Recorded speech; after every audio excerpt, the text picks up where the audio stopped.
Hello everyone, I am Shivani Solanki and I welcome you all to the Judiciary by PW YouTube channel जहां पे हम deal कर रहे हैं Indian contract act की free YT series और free YT series में हम basics of contracts already discuss कर चुके हैं। Now we will be proceeding with the special contracts और इस स्पेशल कॉन्ट्रैक्ट में हम लास्ट क्लास में indemnity and guarantee already cover कर चुके हैं। आज की क्लास में हम कवर करेंगे बेलमेंट का सेगमेंट। क्या होता है बेलमेंट, कौन होता है बेलर, कौन होता है बेली, बेलमेंट में बेलर की राइट्स और लायबिलिटीज क्या होते हैं, बेली के राइट्स और लायबिलिटीज क्या होते हैं, इन सबको तो डिस्कस करेंगे ही करेंगे। अगली एक और जो इंपॉर्टेंट चीज आपको ध्यान रखनी है कि बेलमेंट का टॉपिक बहुत अच्छे से समझना है, क्योंकि अगर बेलमेंट समझ नहीं आया तो आगे अगली क्लास में आने वाला जो टॉपिक है प्लेज, हो सकता है कि वो भी समझ ना आए। अब हमारे पास तीन ही स्पेशल कॉन्ट्रैक्ट्स बचते हैं, एक है बेलमेंट, दूसरा है प्लेज एंड उसके बाद एजेंसी। एजेंसी पे हमारी लगभग 2 क्लासेस रहने वाली है। So without wasting any time let's begin with the session, but before that if any student is looking for the PDFs that we are using in these sessions, तो ये PDF collect करने के लिए आपको एक चीज करना पड़ेगा और वो चीज ये है कि पीडब्ल्यू ऐप पर जाना है आपने और वहां पर ये फ्री बैच एनरोल कर लेना है। कंप्लीटली फ्री है, कोई कॉस्ट, कोई अमाउंट डिडक्ट नहीं होगा। वो एनरोल करने से आप वहां पर पीडीएफ भी डाउनलोड कर पाएंगे एंड लेक्चर्स को भी देख पाएंगे।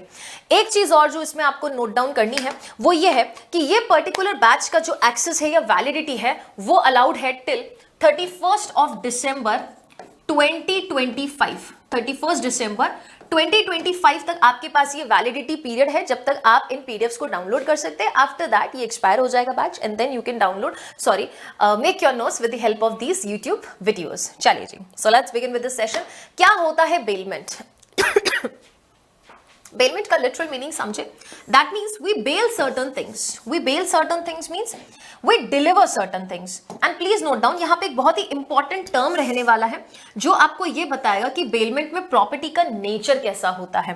Bailment is nothing but delivery of goods. क्या है? डिलीवरी ऑफ गुड्स है। Delivery and goods.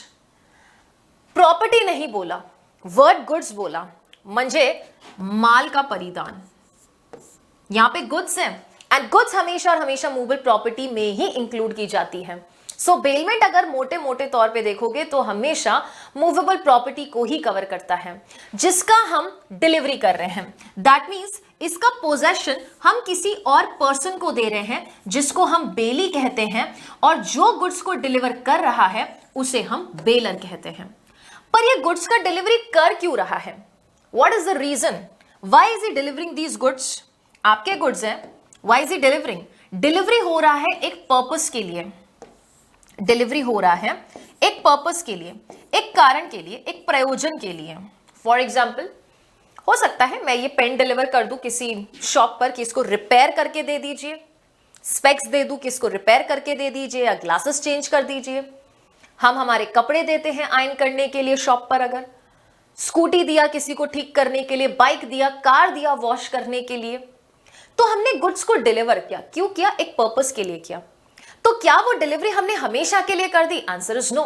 हमने सिर्फ एक पर्पस के लिए दी ना, एक कारण के लिए, मतलब उसको वापस रीडिलीवर करोगे आप। और रीडिलीवर करेंगे कब? जब वो पर्पस पूरा हो जाए, कंप्लीट हो जाए। एंड लैंग्वेज क्या यूज कर रखी है सेक्शन नंबर 148 में? 148 डिफाइंस व्हाट इज बेलमेंट। 148 से लेके 171, तो 148 में इसको वर्ड जो कंप्लीशन के लिए बोल रखा है, that is purpose for the purpose of accomplishment. For the purpose of accomplishment, या मैं बोल सकती हूं एक्म्प्लिशमेंट ऑफ द पर्पस। जैसे ही हमारा वो पर्पस एक्म्प्लिश होता है,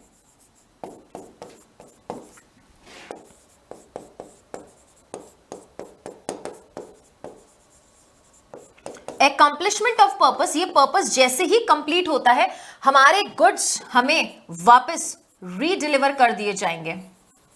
वापस रीडिलीवर, किसको रीडिलीवर होगा? बेलर को रीडिलीवर कर दीजिए, क्योंकि आपका जो पर्पस था, जो प्रयोजन था, जिस चीज के लिए हमने गुड्स को डिलीवर किया था, वो फिनिश हो चुका है। बस यही है बेलमेंट और कुछ भी नहीं है।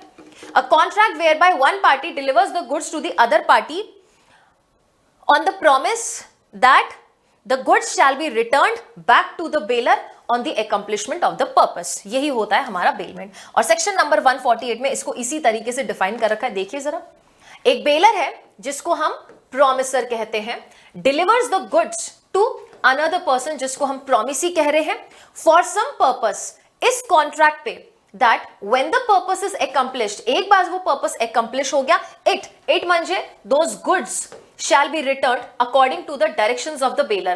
जैसे बेलर डायरेक्शन देगा उन डायरेक्शंस के अकॉर्डिंग बेली उन प्रॉपर्टीज को वापस बेलर को दे देगा।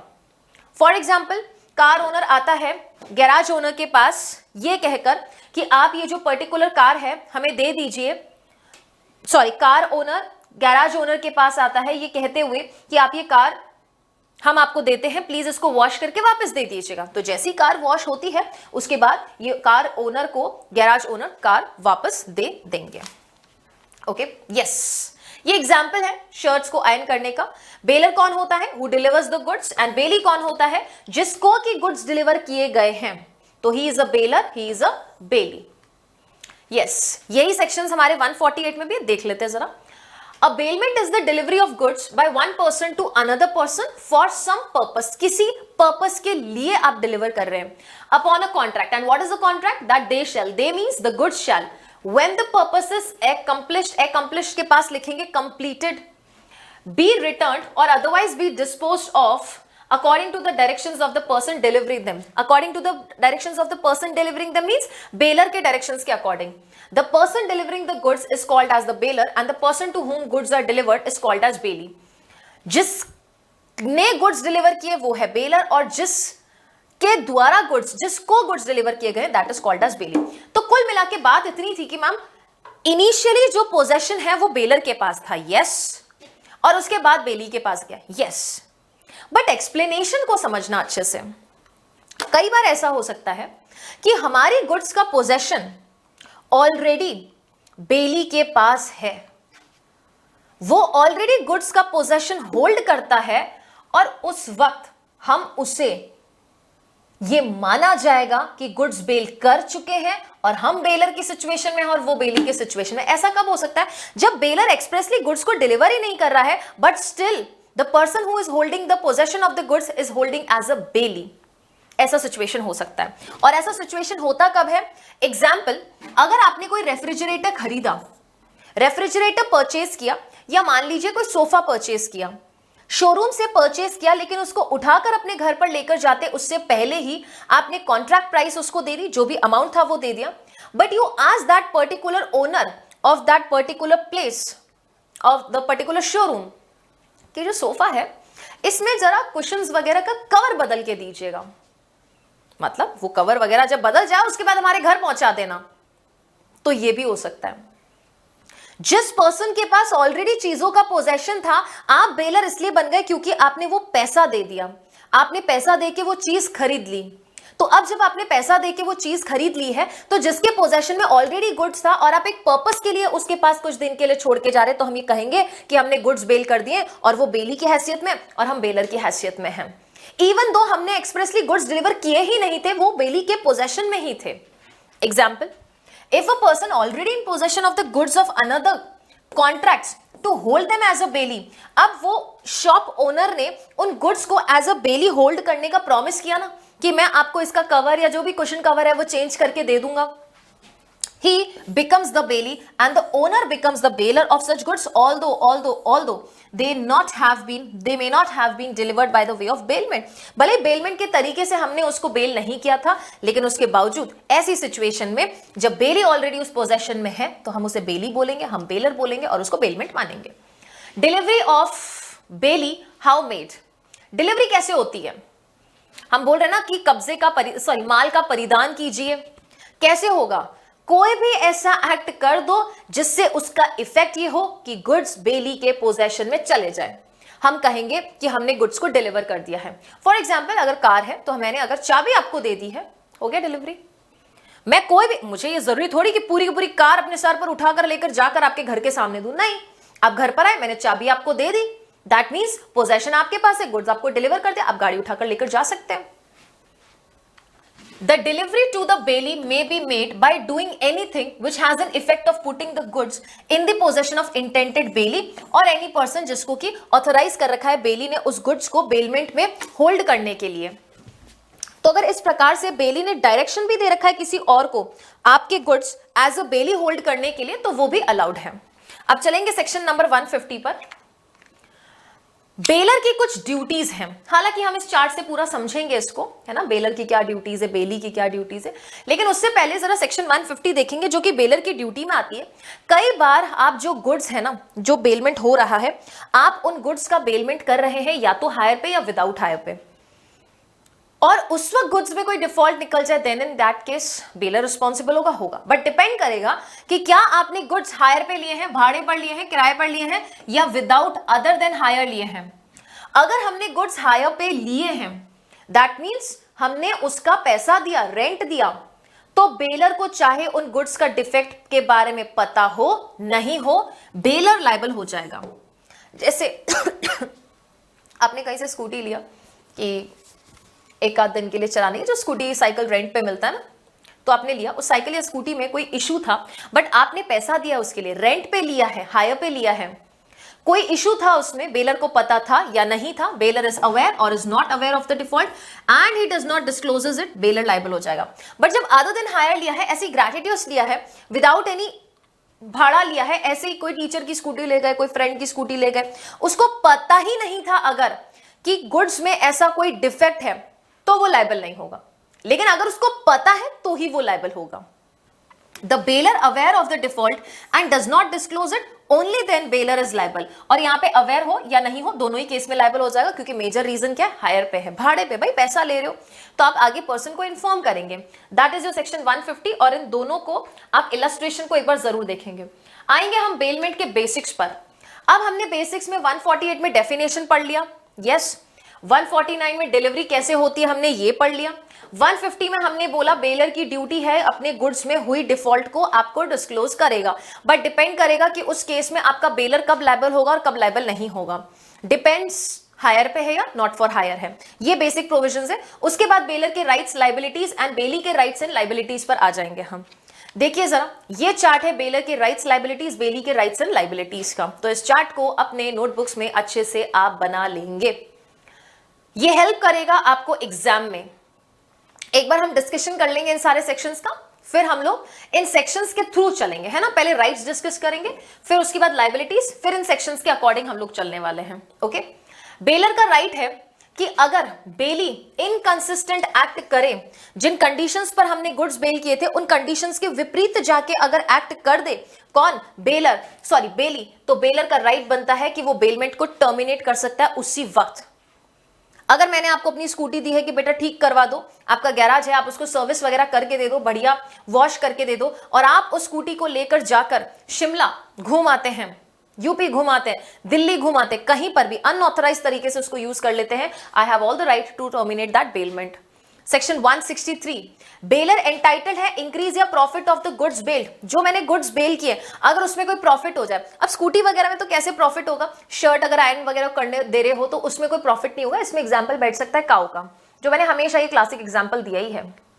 अगर मैं कोई काऊ आपको बेल करूं कि 10 दिन बाहर जा रही हूं, आप ध्यान रखना, और उस दौरान उसको एक बच्चा पैदा हो जाए, बछड़ा पैदा हो जाए, काफ हो जाए, तो बेटा वो काऊ भी लेंगे और काफ भी लेंगे, हम दोनों लेंगे, क्योंकि वो इंक्रीमेंट है, एक प्रॉफिट है जो उसके ऊपर आया है। ऐसी भाषा 163 यूज करता है। तो पहले 153 एंड 163 पढ़ेंगे। 153, termination of bailment by bailee's act inconsistent with the condition. जो कंडीशन थी उसके इनकंसिस्टेंट एक्ट करते ही बेली के बेलर रिस्पॉन्सिबल नहीं, बेलर का राइट बनता है कि वो ऐसे बेलमेंट को कैंसिल कर सकता है। Contract of bailment is, please note down, कुछ बेरिक्स में यहां पर वर्ड वॉइडेबल है, कुछ बेरिक्स में यहां वर्ड अवॉइडेबल है, और ये अवॉइडेबल भी नहीं होगा क्योंकि इसके पीछे वर्ड कॉन्ट्रैक्ट होना जरूरी है, वरना कोई सेंस बनता लैंग्वेज का। A contract of bailment is avoidable eight the option. Avoidable क्या मतलब, क्या हुआ, हाँ अवॉइडेबल पूरा वर्ड है तो समझ आता है, कुछ बेरिक्स में अवॉइडेबल है, कुछ बेरिक्स में वॉइडेबल वर्ड है, दोनों का ही मीनिंग सेम ही निकलेगा। जहां पर बेलर के ऑप्शन पे अवॉइडेबल हो रहा है, दैट इटसेल्फ मींस कि बेलर के ऑप्शन पे वॉइडेबल है। कि bailor can either accept it और either he can reject it. अगर वो उसको रिजेक्ट कर दे तो ये वॉइड कॉन्ट्रैक्ट बन गया, और अगर उसको एक्सेप्ट कर दे तो वो वैलिड कॉन्ट्रैक्ट बन गया। यस और नो? बस यहां पर भी यही है। If the bailee does any act which regard the goods bailed inconsistent with the condition of the bailment, तो बेली कोई भी ऐसा एक्ट करे जो इनकंसिस्टेंट अमाउंट करता है बेलमेंट की कंडीशंस के, बेलर के ऑप्शन पे वो बेलमेंट क्या होगी? वॉइडेबल होगी। Illustration, A let's to B, let's rent पे दिया है for hire a horse for his own riding. A ने बी को हॉर्स दिया कि सिर्फ तुम राइड करोगे, but B drives the horse in his carriage, carriage तांगे के साथ अटैच कर लिया। This is at the option of A a termination of the bailment. तो ए चाहे तो उसको टर्मिनेट कर सकता है। Now we will move on to section 163। Bailor entitled to increase और profit from the goods bailed in the absence of the contract to the contrary. That means अगर contract के अंदर कुछ विपरीत चीज लिख रखी है तब तो हम वो बात मान लेंगे, otherwise as a matter of general rule जो 163 में बात दे रखी है वो अप्लाई हो जाएगी। कहता है the bailee is bound to deliver, bailee bound है डिलीवर करने के लिए टू द बेलर और according to his directions and increase of profit which may have accrued from the goods bailed. Illustration देखो, A leaves a cow in the custody of B to be taken care of. A ने B के पास एक गाय सौंपी और बोला कि brother इस गाय का ना आप ध्यान रखिएगा। The cow has a calf, गाय ने बछड़े को जन्म दिया। A is bound to deliver the calf as well as the cow to the A. चलेंगे अब डिस्कस करेंगे liabilities of the bailor. Liability 150 में हम लाइबिलिटी ऑलरेडी डिस्कस कर चुके हैं कि आप ये इन्फॉर्म करेंगे अगर कोई डिफॉल्ट निकलता है तो बेलर इन्फॉर्म करेगा उस डिफॉल्ट के बारे में, एंड डिपेंड्स कि वो हायर के लिए है विदाउट हायर। अगर हायर के लिए है, whether the bailor is aware or not, he is absolutely liable. And if other than hire है तो अगर वो अवेयर है बेलर तो ही लाइबल होगा, अदरवाइज वो लाइबल नहीं होगा। 164 बेलर्स रिस्पॉन्सिबल टू बेली। बेलर की क्या रिस्पॉन्सिबिलिटी है 164 में? बेलर की क्या जिम्मेदारी है बेली की तरफ? कहता है the bailor is responsible to the bailee for any loss which the bailey may sustain by reason that the bailor was not entitled to make bailment, receive back the goods or to give directions respecting them।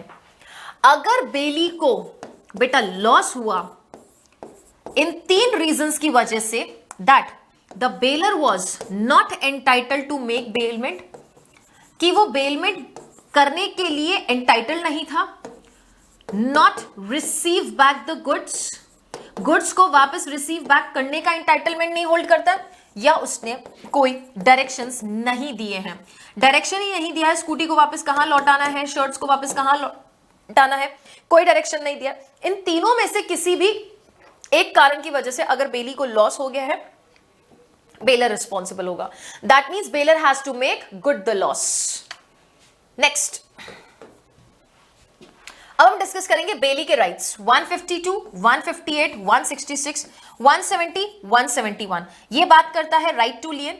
152 discuss करता है बेली liable नहीं होगा जब उसने due care and caution लिया है। लेकिन इसको पढ़ने से पहले हम पढ़ते हैं सेक्शन 151 जो कहता है बेली की जिम्मेदारी है कि वो केयर करेगा बेली के गुड्स की उसी प्रकार से जैसे कि एक ऑर्डिनरी प्रूडेंट मैन करता है। इतना रीजनेबल आप केयर कर ले अपने गुड्स, जिस तरीके से एक पर्सन अपने गुड्स का ध्यान रखता है उतना ही ध्यान अगर बेली रख दे दैट विल बी सफिशिएंट। और अगर उतना ध्यान रखने के बावजूद कोई लॉस हो गया है तो 152 के अकॉर्डिंग बेली रिस्पॉन्सिबल नहीं होने वाला है क्योंकि उसने 151 में केयर कर ली है। 151 और 152 एक साथ पढ़ेंगे। 151 क्या है? 151 इज दी ड्यूटी। मैं ड्यूटी बोलूं या लायबिलिटी बोलूं एक ही बात है, duty of Bailey. In all cases of bailment, the bailey is bound to take as much care of the goods bailed to him as a man of ordinary prudence। जितना एक आम सामान्य व्यक्ति जिस तरीके से गुड्स का ध्यान रखेगा, would under the similar circumstance, वैसे ही कोई सिचुएशन में take off his own goods of the same bulk, same quality and same value as the goods bailed। जो गुड्स हमने बेली को बेल किए हैं उसी बल्क के या उसी क्वालिटी के या उसी वैल्यू के गुड्स एक ऑर्डिनरी प्रूडेंट मैन के पास होगा तो जिस तरीके से वो उसमें ध्यान रखेगा वैसे ही हमें मेक श्योर करना है कि हमें तो क्या बेली को मेक श्योर करना है कि वो उन गुड्स का ध्यान रखे। अब यहां पर एक राइट बनता है बेली का राइट बनता है। राइट तो क्या एक तरीके से बेटा लाइबिलिटी इंपोज नहीं करता ना, लाइबिलिटी इंपोज नहीं करता है मतलब क्या, फ्रीडम दे रहा है। Bailee when not liable for the loss etcetera of things bailed, the bailee in the absence of the special contract, अगर कॉन्ट्रैक्ट के अंदर स्पेसिफिकली कुछ लिखा है तब तो वो बात मान लेंगे, otherwise the bailee is not responsible for the loss, destruction or deterioration of the things built if he has taken the amount of care as described under section 151. 151 में जिस तरीके से डिस्क्राइब कर रखा है उस प्रकार से अगर बेली ने ध्यान रखा है चीजों का, then in that case bailee liable नहीं होगा, क्योंकि बेली ने पूरा ध्यान रख लिया है ना, बेली ने पूरा ध्यान रख लिया है तो यहां पर अब नहीं होगा। ओके चलिए जी आगे चल सकते हैं, वापस से इसी चार्ट पर चलेंगे। 151 152 कवर्ड, अब 158 एंड 166 पहले पढ़ेंगे बिकॉज बेली के राइट्स की बात कर रहा है। 158 कहते हैं repayment of necessary expenses of bailor, bailor ने कोई भी expensive by bailor, so sorry, bailee ने कोई भी एक्सपेंसेस किए हैं, नेसेसरी एक्सपेंसेस, जहां पे रेम्यूनरेशन की कोई भी एक्सप्रेस बात नहीं कर रखी थी, बट उसके बावजूद कोई नेसेसरी एक्सपेंसेस इनकर कर लिए हैं हमारे बेली ने, तो बेलर उनको रिम्बर्स करेगा। एंड उसके बाद आता है 166, bailee is not responsible on redelivery to bailor without title, बिना टाइटल के अगर आपने उसको डिलीवरी कर दी है तो कोई और पर्सन आके बेली को सवाल जवाब करे कि तुमने उसको कैसे डिलीवर किया, I was the rightful owner, bailee जिम्मेदार नहीं है। बेली बोलेगा please go and talk to bailor, I am not interested in this point, क्योंकि बेलर ने मुझे गुड्स बेल किए थे। ओके तो पहले 158 डिस्कस करेंगे देन 166 पर चलेंगे। Yes, repayment by bailor of necessary expenses, and the very important thing is कि यहां पर कोई भी रेम्यूनरेशन रिसीव ना करने की चीज बता रखी है। Whereby the condition of the bailment, bailment पे कंडीशन ऐड कर रखी है that goods are to be kept और टू बी कैरिड और to have work done upon them by the bailee for the bailor. अगर आपने contract में ये कंडीशन मेंशन करके, बेलमेंट के कॉन्ट्रैक्ट में ये कंडीशन मेंशन करके बोला है कि गुड्स को बेली अपने पास रखेगा या कहीं कैरी करेगा या उसके ऊपर कोई काम करना है, एंड साथ में ये भी चीज मेंशन्ड है दैट बेली को कोई भी रेम्यूनरेशन रिसीव नहीं होने वाला है। जब रेम्यूनरेशन की बात ही नहीं कर रखी है तब के वक्त बेली कोई भी प्रकार का नेसेसरी एक्सपेंसेस कर दे, बेलर उसके लिए पे करेगा। The bailor shall pay to the bailee the necessary expenses incurred by him for the purpose of bailment. Example दे, ए ने अपनी काउ बी को दिया और बोला देखो इसका ध्यान रखना, रेम्यूनरेशन मैं कुछ पे नहीं करूंगा, हाँ जो दूध वगैरह आएगा वो तुम यूज कर लेना अगले 10 दिन के लिए। जब बी के पास वो काउ थी उस वक्त कुछ मेडिकल एक्सपेंसेस आए, please note down the expenses are the necessary expenses, आवश्यक हैं, जरूरी है वो, तो वो नेसेसरी एक्सपेंसेस अगर बी ने इनकर कर लिए, बेली ने इनकर कर लिए हैं, बेलर वो नेसेसरी एक्सपेंसेस देगा। Okay that is your 158। अब चलेंगे 166 पर। 166, bailee not responsible on redelivery to bailor without title, bailor के पास टाइटल था ही नहीं, बेली गुड फेथ में बेलर को वो गुड्स दे देता है तो बेली उस चीज के लिए जिम्मेदार नहीं है, उस पर्सन को जो ओनर बन के आ रहा है। एग्जाम्पल लेते हैं, A person, he is a bailor, he bails his goods with B, he is a bailee. मान लीजिए यहां पर एक शर्ट बेल किया, क्या बेल किया, एक शर्ट बेल किया फॉर आयरन, कि आप इसको आयरन करके दे देना। ठीक है, ये शर्ट किसके पास है, ये शर्ट हमारे टी शर्ट बन गई, तुम टी शर्ट मान लो, ठीक है, बी के पास है। बी ने टी शर्ट को आयरन किया और वापस ए को रीडिलीवर भी कर दिया। प्लीज नोट डाउन, ए के पास इस शर्ट का, इस टी शर्ट का टाइटल ही नहीं है। बाद में सी आता है और बेली को पूछता है, how dare you give that T shirt to mister A, he doesn't have the title.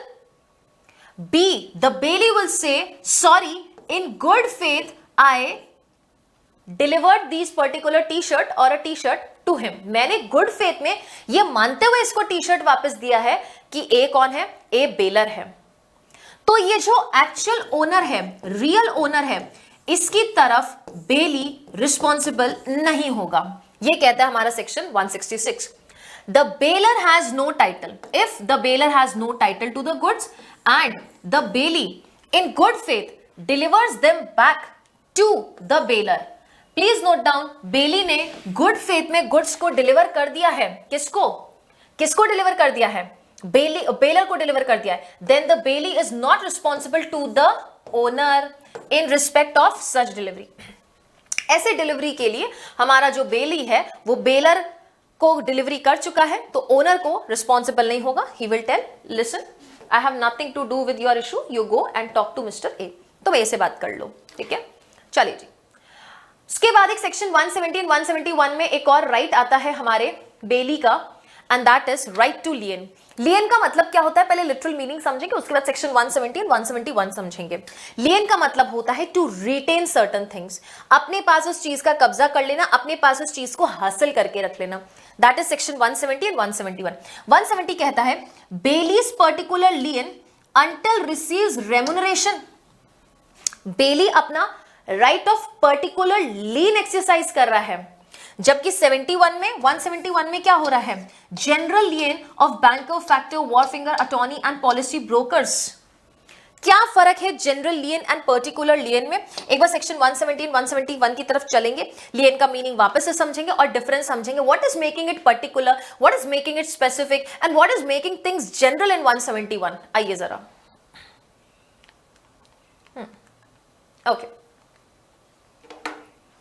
Section 170 कहता है कि बेली का पर्टिकुलर लियन करने का राइट बनता है, ठीक है। अब जरा ये समझो, पर्टिकुलर का मतलब क्या हो गया, मतलब स्पेसिफिक। हम बेलमेंट यूजुअली जनरली कहां होता है, फैक्टर्स, वॉर फिंगर्स, अटॉर्नी, इनके काम में ऐसा है कि वहां पर बेलमेंट आम तौर पे होती है। लेकिन कई बार जब आप स्पेसिफिक रीजन, स्पेशल रीजन के लिए बेलमेंट करते हैं, जैसे इलस्ट्रेशन में दे रखा है कि आपने ज्वेलर को एक डायमंड दे दिया कि इसको कट कीजिए एंड पॉलिश कीजिए, तो हमारा जो ज्वेलर है वो तब तक उस स्टोन को या ज्वेलरी को रिटेन करके रखेगा जब तक कि उसको सर्विसेज के लिए पैसे नहीं दिए गए। तो हमारा पर्पस स्पेसिफिक है, कारण स्पेसिफिक है वो बेलमेंट करने का। उस स्पेसिफिक पर्पस के लिए अगर हमने किसी के स्किल्स, लेबर या सर्विस को यूज कर लिया है एंड वहां पर हम उसका नॉन पेमेंट करें, तो इन दैट केस बेली का राइट बनता है कि उस स्पेसिफिक पर्पस के लिए, please note down, specific purpose के लिए दिए गए स्पेसिफिक गुड्स को रिटेन करके रखेगा, स्पेसिफिक गुड्स को रिटेन करके रखेगा। यह चीज महत्वपूर्ण है। पर्टिकुलर का मतलब ही क्या हो गया, स्पेसिफाइड, विनिर्दिष्ट, विशिष्ट, और वो कारण हमारा स्पेसिफिक है कि उसी पर्पस के लिए हम आपकी स्किल्स यूज कर रहे हैं, और स्पेसिफिक स्किल्स के लिए पैसा नहीं दिया तो हमने जो स्पेसिफिक गुड्स दिया है, जो गोल्ड दिया है, जो कपड़ा दिया है टेलर को सिलने के लिए, वो रिटेन करके रख लेगा, वो अपने पास रखेगा, उस पर राइट टू लियन एक्सरसाइज कर लेगा। देखो एक और इलस्ट्रेशन दे रखा है, A gives cloth to B a tailor to make it into a coat. एक कोट बनाने के लिए ए ने बी को कपड़ा दिया, B promises A to deliver the coat as soon as it is finished, कि जैसे ही वो फिनिश होगा हम आपको दे देंगे, and to give 3 months credit for the price, कि 3 महीने का एडवांस दोगे तब सील के वो कोट देंगे। तो A is not entitled to retain the coat until it is paid. A तब तक कोट को रिटेन करके नहीं रखेगा जब तक कि उसको पैसा नहीं मिल जाता। उल्टा इलस्ट्रेशन है ये। अब जरा एक बार इसको पढ़ो पैराग्राफ को, where the bailee has in accordance with the purpose of bailment, bailment के पर्पस के according has rendered any service involving the exercise of labour और skill in respect of the goods bail. जो goods bail किए हैं आप सिर्फ उन्हीं को रिटेन करके रख सकते हो, और उन गुड्स को उसी कॉन्टेक्स्ट में रिटेन करके रखोगे जिस कॉन्टेक्स्ट में उनकी स्किल्स एंड सर्विसेज या लेबर रिक्वायर्ड थी। He has, that is the bailey has a right to retain means lien, such goods until he receives the due remuneration for the services he has rendered in respect of them. Specific purpose, specific कारण के लिए goods दिए थे, skill, labour या service render हुई है, तो जो गुड्स स्पेसिफिकली आपके पास रखे गए थे आप सिर्फ उन्हीं को रिटेन करके रख सकते हो, that is a particular lien. Then is your general lien. General lien हमेशा और हमेशा जनरल कोई भी गुड्स पे एक्सरसाइज किया जा सकता है, क्योंकि जिन 5 लोगों का नाम यहां पर दे रखा है उनमें आमतौर पे बिजनेस का नेचर ऐसा है कि अपने क्रेडिट्स, डेबिट्स, उनके सेटलमेंट के लिए कोई भी गुड्स बेलर का उठाकर ला सकते हैं बेली और अपने पास रख सकता है। देखो, general lien of banker, factor, wharfinger, attorney and policy broker, 5 लोगों का नाम याद रखना है। बैंकर है, फैक्टर है, factors are like contractors only, wharfingers घाटवाल्स होते हैं, अटॉर्नीज ऑफ हाई कोर्ट और पॉलिसी ब्रोकर में in the absence of contract to the contrary क्या कर सकते हैं, रिटेन कर सकते हैं as security for general balance of accounts. वहां पे रेम्यूनरेशन पे नहीं करने के लिए हम ले रहे थे, उस particular skills and labour use करने के लिए हम वो गुड्स को रिटेन करके रख रहे थे, या जनरल बैलेंस ऑफ अकाउंट्स है। सामान्यतः जो बैलेंस शीट वगैरह होती है, प्लस माइनस होता है एनुअली, क्वार्टरली, उसमें कुछ प्लस माइनस हो रहा है, मेजरली माइनस हो रहा है और बेली को कुछ वहां पर नहीं मिला है, then in that case bailor के कोई भी गुड्स वो अपने पास रख सकते हैं। Any goods bail to them but no other persons, इन 5 लोगों के अलावा किसी के पास राइट नहीं है यहां पर इन गुड्स के मामले में right of general lean exercise करने का, but no other person have right to retain as security for such balance goods bailed to them unless there is an express contract to that effect। मतलब हम जो normal persons हैं वो इस section 171 में नहीं जा सकते until and unless हमने कॉन्ट्रैक्ट में ये एक्सप्रेसली मेंशन कर रखा है कि अगर general balance of account settle नहीं हुआ है तो हम आपके कोई भी गुड्स उठा लेंगे, ऐसा नहीं होगा। ठीक है, तो यहां पर जो पर्पस है वो कैसा है, वो जनरल पर्पस है। ओके, एंड यहां पर ये 5 पीपल ही इंक्लूड होने वाले हैं। For what, for general balance of accounts only. और कौन से गुड्स हम रिटेन करके रख सकते हैं, एनी गुड्स, ये है जनरल लिएन। अब कई बार ऐसा होता है कि बच्चों को ना याद नहीं रहता है कि सेक्शन 170 में पर्टिकुलर लिएन है या 171 में पर्टिकुलर लिएन है। देखो, सेक्शन 170 171 ये ट्रिक मैंने हमेशा बताई है, बहुत लॉजिकल ट्रिक है। ठीक है, हमें पता है कोई भी एग्जाम होता है तो जनरल जो कैटेगरी है उसकी कट ऑफ ज्यादा जाती है। ठीक है, तो 170 171 में से ज्यादा बड़ा कौन है, 171, तो ये जनरल हो गया और जो बचा वो पर्टिकुलर हो गया या स्पेसिफिक हो गया। ठीक है, ये एक तरीका हो सकता है इस चीज को याद रखने का। तो यहां पर खत्म होते हैं हमारे राइट्स ऑफ बेली, बेली के सारे राइट्स खत्म होते हैं। अब हम आएंगे बेली की लाइबिलिटीज की तरफ, जिसमें से 151 हम ऑलरेडी पढ़ चुके हैं, 154 पढ़ेंगे जो कहता है liability of bailee making unauthorised use of goods bailed. 154 को आप हमेशा 153 के साथ पढ़ेंगे क्योंकि 153 में हमने बेलर को यह अधिकार दिया था कि अगर बेली अनऑथराइज्ड यूज करे आप बेलमेंट टर्मिनेट कर देना। वो यहां पे बेलमेंट टर्मिनेट कर रहा है और यहां पर बेली रिस्पॉन्सिबल है कि जो गुड्स को अनऑथराइज्ड तरीके से यूज किया उसकी भरपाई करो। That is 154। आइए जरा पहले 154 पढ़ें। Yes, if the bailee makes the use of goods bailed which is not according to the conditions of bailment, bailment के कंडीशंस के अकॉर्डिंग नहीं है, then he is liable to make compensation to the bailor for the damages arising to the goods from और during the use of such of them. ठीक है, illustration देखेंगे। A lens a horse to B for his own riding only. A ने horse दिया B को कि सिर्फ तुम राइड करोगे। B allow C a member of family to ride the horse. C rides with care, although C ने carefully ride किया but C को तो अलाउ नहीं किया था ना वो हॉर्स राइड करने के लिए। सी ने केयरफुली राइड किया but the horse accidentally falls and is injured. B is liable to make the compensation to A for the injury done to the horse। तो B यहां पर रिस्पॉन्सिबल रहने वाला है क्योंकि इंजरी कॉज हुई है और इंजरी किसको कॉज हुई है, हॉर्स को कॉज हो गई है। मतलब कि बेली को यहां पर बेलर को यहां पर लॉस हो चुका है। ओके, चलिए जी, अब चलेंगे सेक्शन 159 एंड 160 पर क्योंकि यहां पर 2 और लाइबिलिटीज बनती है हमारे बेली की। 160 में बोलता है restoration of the goods lent gratuitously. जो गुड्स आपको ग्रैटिट्यूसली लेंट किए गए हैं उनको वापस से रिस्टोर कीजिए। Gratuitously means without consideration. और 159 की खूबसूरती आप देखोगे कि वहां पर word bailor and bailee use ही नहीं किया है।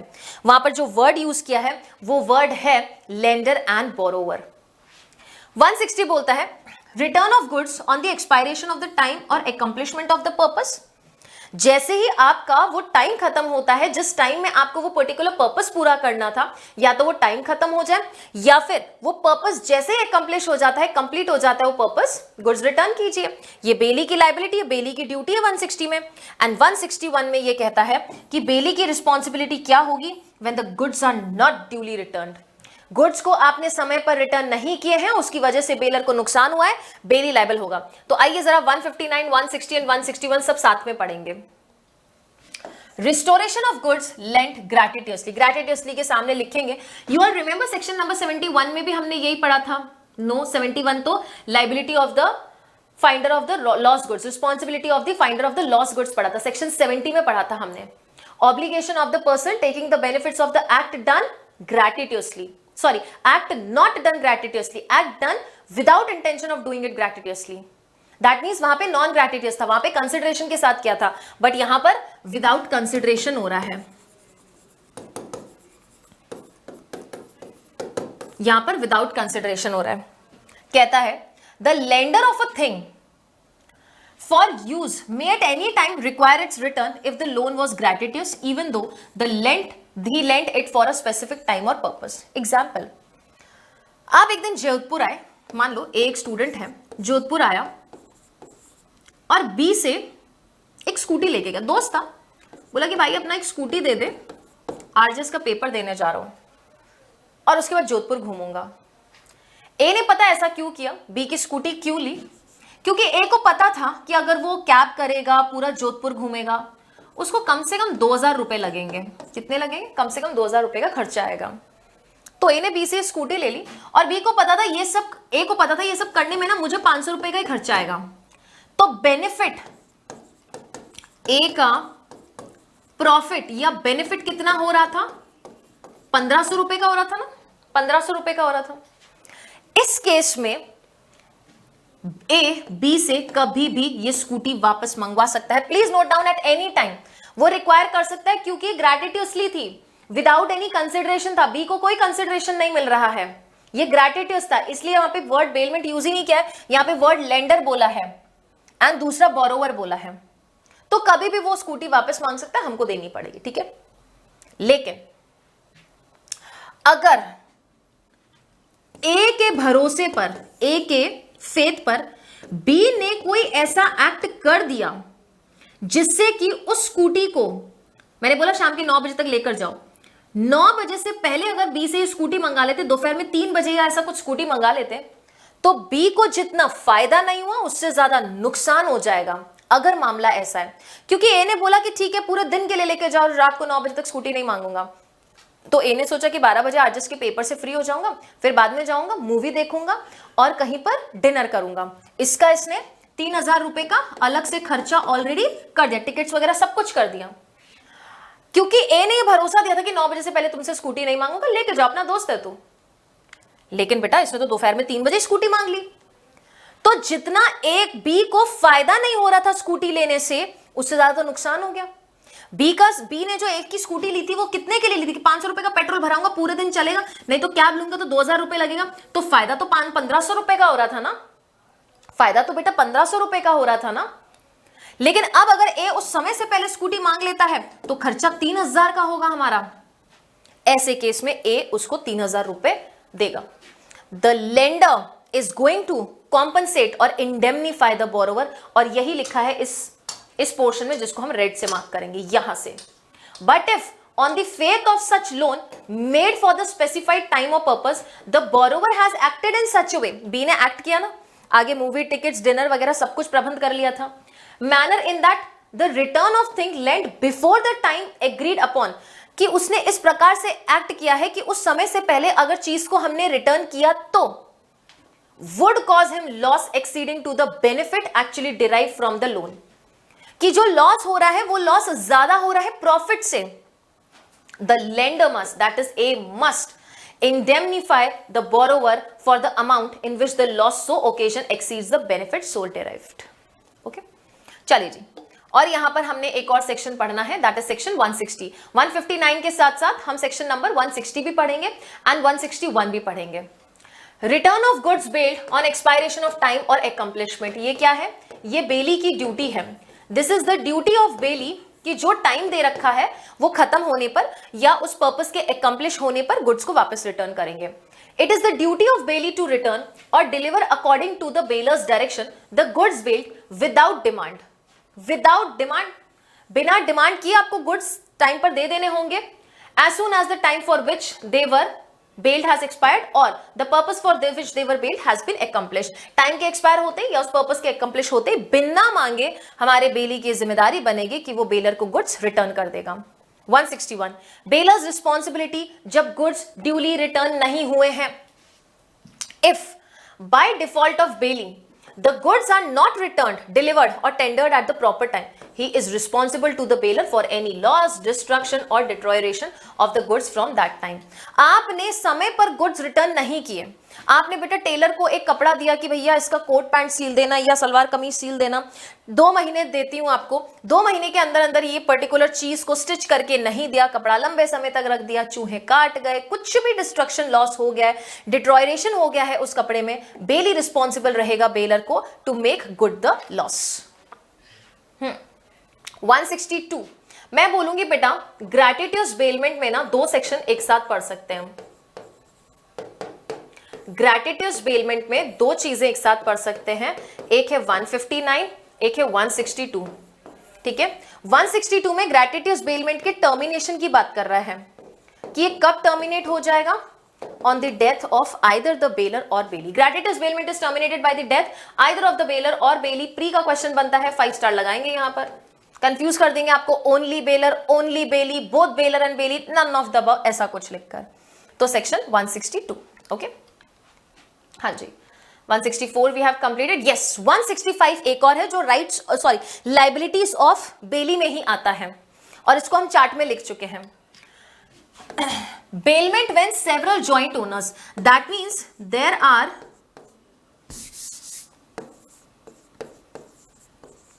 several bailers, या मैं कह सकती हूं joint promisors बहुत सारे हैं, और यहां पे मैं कनेक्ट करूंगी section number 43.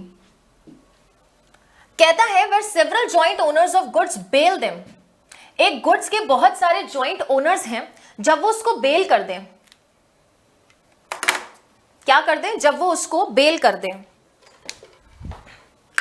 Just a minute, जब वो उसको बेल कर दें तो bailee may deliver them back to one of the joint owners without the consent of all in the absence of an agreement to the कॉन्ट्री.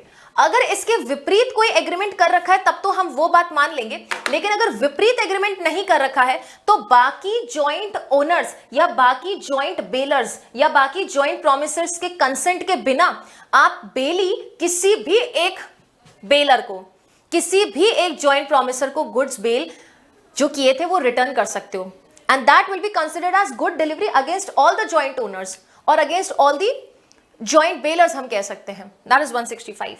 166 we have completed. ये 167, 168, 169 के जो rights हैं इसमें थर्ड पर्सन का, इन दोनों में फाइंडर ऑफ गुड्स का, ये एंड में करेंगे, लेकिन उससे पहले एक और सेक्शन बनता है, एक नहीं 3 सेक्शन बढ़ते हैं, बट टॉपिक एक है, that is with respect to section 155, 156 and 157, that is mixture of the goods. goods का अगर मिक्सचर हो जाए, और goods का मिक्सचर कैसे हो रहा है, with the consent and without the consent.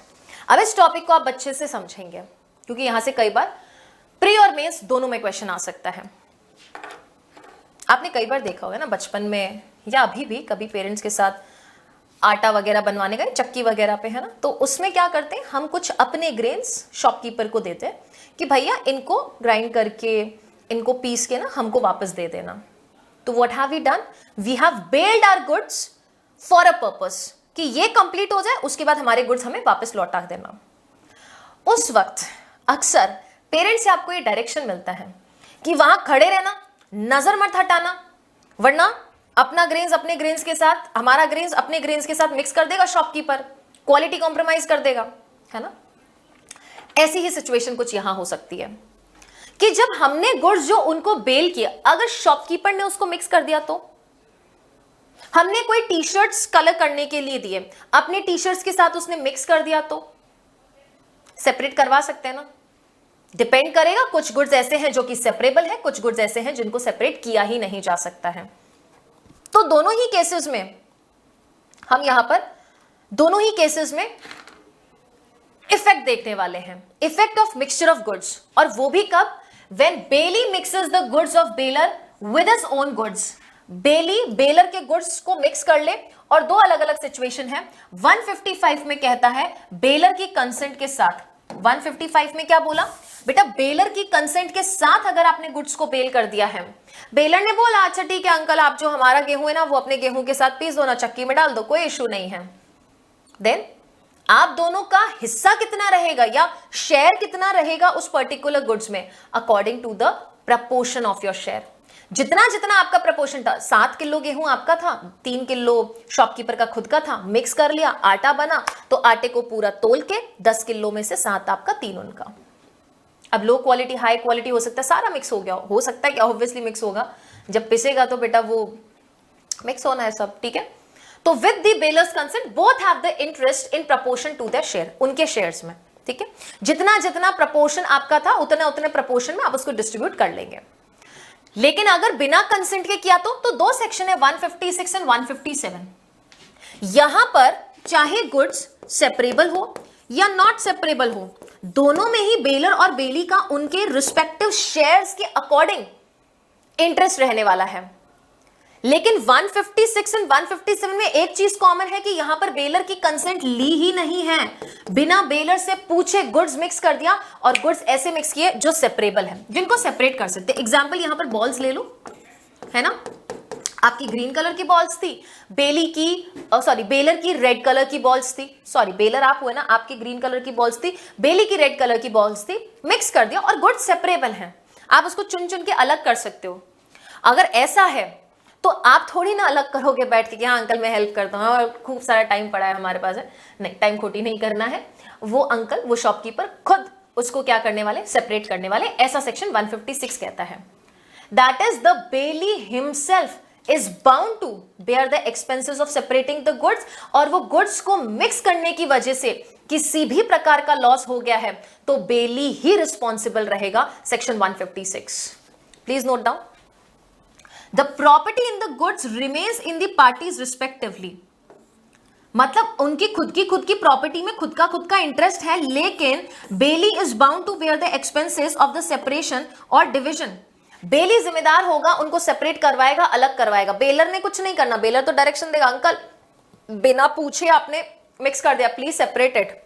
And any damage arising from the mixture, कोई भी डैमेज जो हमारे बेलर को हुआ है, बेली उसके लिए रिस्पॉन्सिबल रहने वाला है। मान लो बेटा बॉल्स वगैरह मिक्स कर दी, कलर जो है इधर उधर हो गया है, कलर रिमूव हो गया है, पेंट एक दूसरे के ऊपर चढ़ गया है, then in that case bailee responsible होगा। और जहां पर गुड सेपरेबल नहीं है, एग्जाम्पल ले लेंगे फ्लोर का, इलस्ट्रेशन भी यहां पर यही है।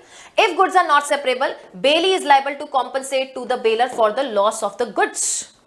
सेपरेबल नहीं, आटा को कैसे सेपरेट करोगे? वहां पे भी वही सिचुएशन दी थी, बट वहां पर बेलर की कंसेंट थी, यहां पर बेलर की कंसेंट नहीं ली, अब सेपरेट कैसे करेंगे? नहीं हो सकता ना सेपरेट, तो बेली रिस्पॉन्सिबल रहने वाला है, कॉम्पनसेट करेगा, पूरा के पूरा जितना भी उसका गुड्स था उसका का पूरा पैसा बेली खुद देगा। Okay, that is 157। डिस्कस करें 155, 156 and 157।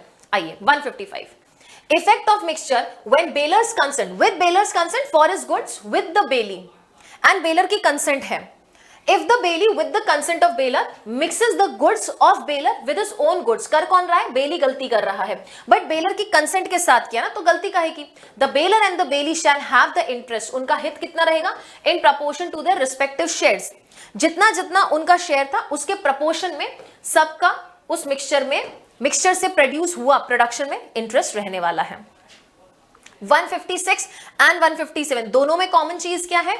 Without consent of baler चीज हो रही है, without consent of bailor, but where does the difference lies? यहां पर नॉट सेपरेबल, चीज सेपरेबल नहीं है, यहां पर चीज सेपरेबल है। Okay, yes. 155, effect of mixture without bailor's consent when the goods can be separated. It states that if the bailee without the consent of bailor mixes the goods of baler with his own goods and the goods can be separated or divided. goods को separate कर सकते हैं, divide कर सकते हैं, तो property in the goods remains in the parties respectively.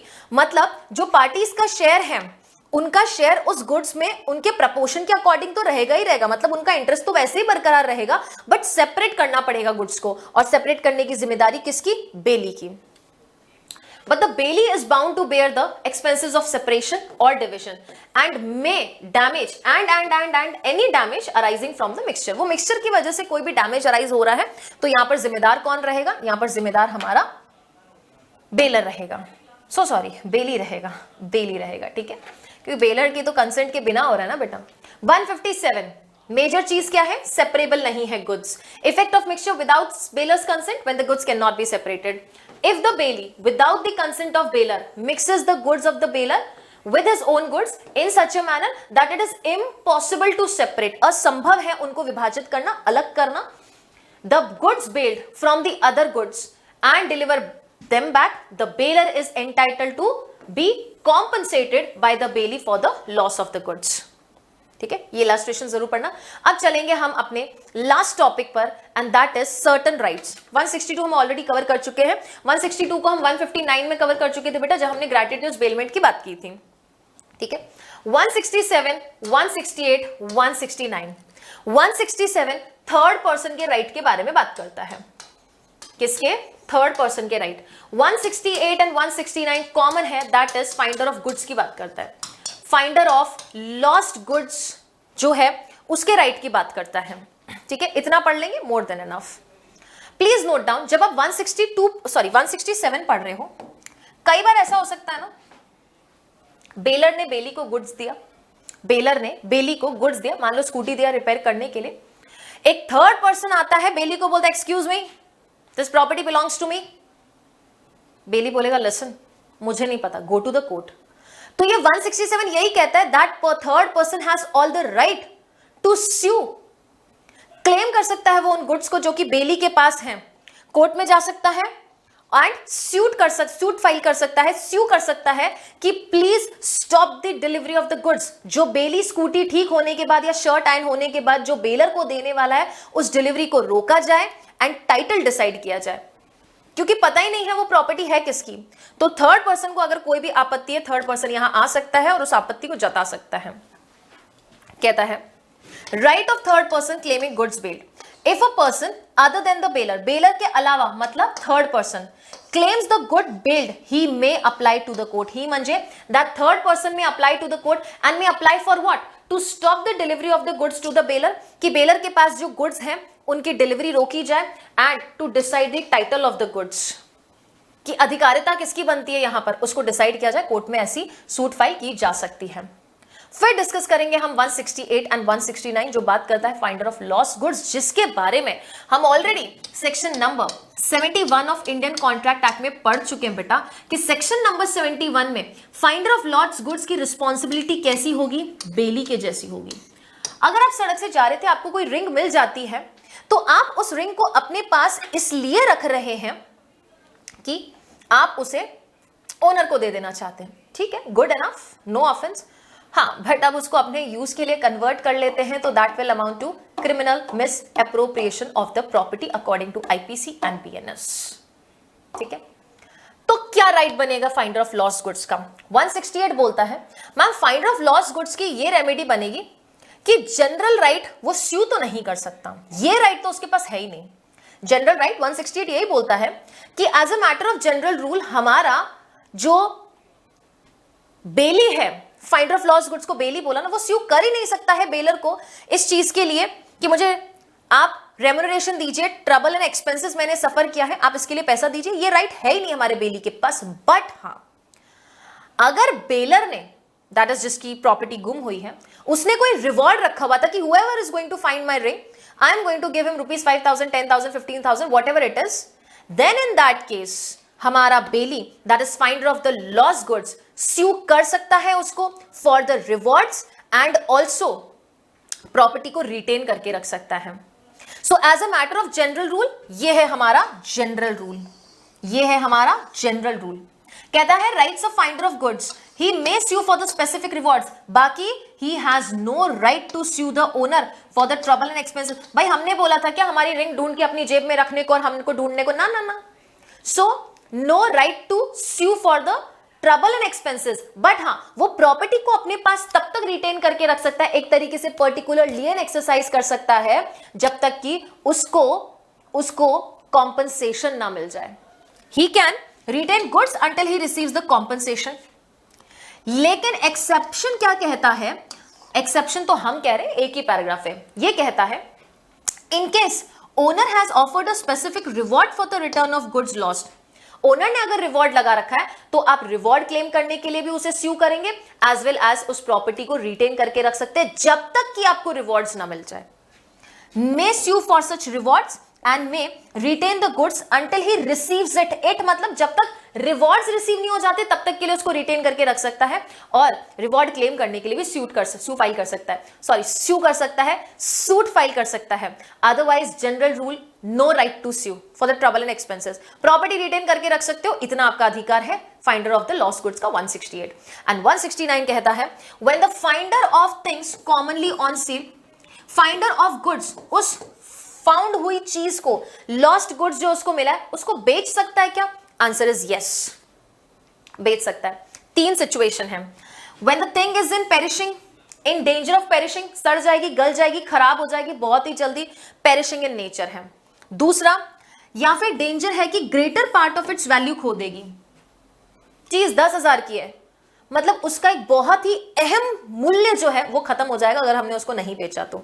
And third situation है जब लॉफुल चार्जेस, मतलब ढूंढने के वगैरह, उसको प्रोटेक्ट करके रखने के लिए, उसको ठीक ठाक स्थिति में रखवाने के लिए जो भी लॉफुल चार्जेस हमारे बेली ने इनकर किए हैं, वो चार्जेस उस प्रॉपर्टी की वैल्यू का 2/3 हो जाए तो बेली के पास राइट बनता है चीज बेच दो. When the lawful charges of the finder in respect of the thing found amount to 2/3 of its value. मान लो कोई पर्टिकुलर रिंग मिली, 4,500 की रिंग थी, 4,500 की रिंग थी, बट लॉफुल चार्जेस उसको सही से रखना, कोई खराब वगैरह हो गई उसको ज्वेलर के पास ले जाके ठीक करवाना, ओनर वगैरह को ढूंढना, ये सारे जितने भी लॉफुल चार्जेस थे फाइंडर ने वो 3,000 तो इनकर कर लिए, 3,000 रुपए इनकर कर लिए. 2/3 हो गया ना, 2/3 अमाउंट ऑलरेडी उस प्रॉपर्टी का हो गया है. 1/3 इज 1,500, 2/3 3,000 और पूरा हिस्सा दैट इज 4,500. तो इस रेट पर आते ही आप उस प्रॉपर्टी को बेच सकते हो. आइए जरा अब 167, 168, 169 पढ़ के सेशन को वाइंड अप करें. 167, right of the third person claiming the goods bailed. If a person other than bailor नहीं होके कोई थर्ड पर्सन है, claims the goods bailed, he may apply to the court. वो कोर्ट को apply करेगा 2 चीजों के लिए. पहला कि stop the delivery of the goods, कि गुड्स की डिलीवरी रोकी जाए. And second, decide the title of the goods, कि गुड्स का टाइटल भी डिसाइड किया जाए कि गुड्स एग्जैक्टली किसको बिलोंग करते हैं, ये भी कोर्ट आप बता दीजिए. एंड उन गुड्स का डिलीवरी स्टॉप किया जाए. That means he is going to file a suit of injunction. Injunction की सूट फाइल करेंगे. 168, right of finder of goods, he may sue for specific rewards only. and general rule क्या है? No right to sue for trouble and expenses. इसके लिए sue नहीं कर सकता है. The finder of goods has no right to sue the owner for the compensation for trouble and expenses voluntarily incurred by him to preserve the goods and find out the owner. But यहां but से क्या शुरू हो जाता है? Exceptional case. But से यहां पर हमारा स्पेसिफिक रिवॉर्ड की बात शुरू हो जाती है. But he may retain the goods against the owner until he receive such compensation. वो इस एक मिनट ये रेड में ही करेंगे. ओके ठीक है. हाँ, ये दूसरा राइट दे रहा है ना कि आप स्यू तो नहीं कर सकते बेटा. Just a minute. यस, आप स्यू तो नहीं कर सकते बट आप गुड्स को रिटेन जरूर कर सकते हो. और यहां एंड से ये सिचुएशन शुरू हो रही है एक्सेप्शन वाली. That where the owner has offered a specific reward, जहां स्पेसिफिक रिवॉर्ड लगा रखा है उस रिटर्न ऑफ गुड्स लॉस्ट के लिए, तो फाइंडर पहला उसको स्यू कर सकता है उस रिवॉर्ड के लिए, एंड दूसरा उन गुड्स को रिटेन करके रख सकता है जब तक कि उसको प्रॉपर्टी रिसीव ना हो. मैं पैराग्राफ यहां पर इसलिए पढ़ा रही हूं ताकि आपको समझ आए कि इन पैराग्राफ्स में से ही हमने पॉइंट्स निकाल के, चार्ट्स बना के कैसे अपने नोट्स प्रिपेयर किए हैं. 169, when finder of things may commonly on sale may sell it. कब हम चीज को, that is finder of the goods जो है वो उसको सेल कर सकता है, कहता है, या सेल कर सकता है। When a thing which is commonly the subject of sale is lost, मतलब जिसको बेचा जा सकता है, जिस थिंग को, वो घूम जाए। और सेल भी आप कब करेंगे? पहला, when the owner cannot be found with reasonable diligence, जब हम उसको ओनर को ढूंढ नहीं सकते हैं। या दूसरा, मिल तो गया but he refuses to pay the lawful charges to the finder, वो लॉफुल चार्जेस देने के लिए मना कर दे, कब? डिमांड करने पर। द फाइंडर में फाइंडर क्या कर सकता है? सेल कर सकता है उसको, कब? When the thing is in danger of perishing, point number 1. Point number 2, when greater part of its value lose कर सकती है। एंड थर्ड, जब आपके फाइंडर ने लॉफुल चार्जेस इनकर कर लिए हैं उस गुड्स लॉस के मामले में, जो कि वैल्यू ऑफ द प्रॉपर्टी से 2/3 एक्सीड कर रहा है, in respect of the thing found amount to 2/3 of its value। 2/3 होते ही आप बेच सकते हो, 2/3 से एक्सीड हुआ तो भी बेच सकते हो, बाकी 2/3 होते ही तो वैसे भी आप बेच सकते हो। तो that is section number 169। 170 particular lien, 171 general lien हम ऑलरेडी कवर कर चुके हैं।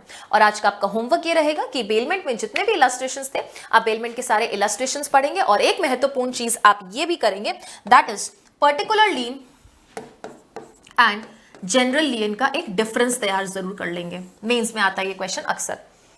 And all those students who are looking for the PDFs of these sessions, specifically Indian Contract Act का जितना भी हम क्लास में डिस्कस कर रहे हैं, जो भी ये चार्ट्स वगैरह, पीपीटीज वगैरह अगर आपको चाहिए, then in that case आप PW का ऐप डाउनलोड करेंगे। PW ऐप को डाउनलोड करने से जुडिशरी का एक कैटेगरी रहेगा, उसको ओपन करने से ये फ्री बैच रहेगा, सेम बैनर रहेगा, इसको आप एनरोल कर लेंगे।